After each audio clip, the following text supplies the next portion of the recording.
Friends, welcome to computer class. In last video we discussed till selection of range of cells.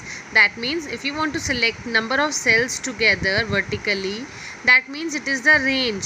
So if we want to select the number of cells in one particular column combined, that means we are selecting a range of cell, multiple cells together, right? So what were the steps? Place your mouse pointer over the first cell from where you want to select and drag your mouse till where you want to select, and all the select cells will be highlighted. So this was given in your book. It is page number 19.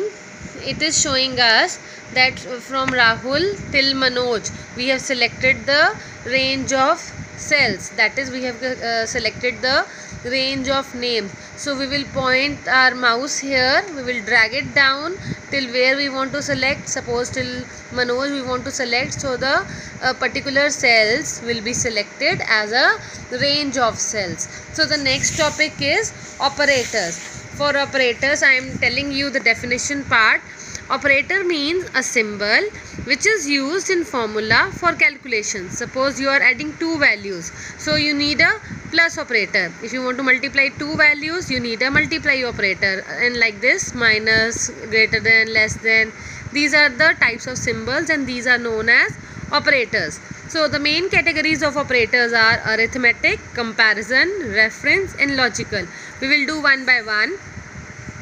First is arithmetic operators. Arithmetic means which are used in mathematical calculations. Suppose you are using plus, minus, multiply, division, and this percentage sign is modulus, and this is known as exponential, that is to calculate power sign. So these are the arithmetic operators. Now what is the difference between this operator and this operator?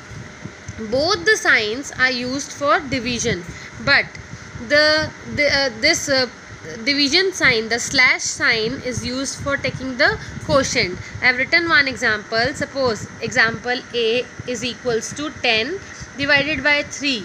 So in A what will be the value?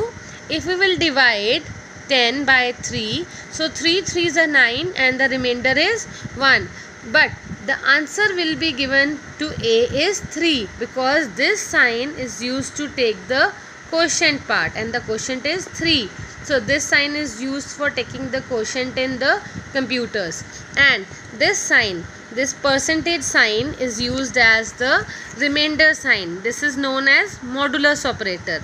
Now how the working is there, let's take an example. If B is equals to 10 modulus 3, that means again we will divide.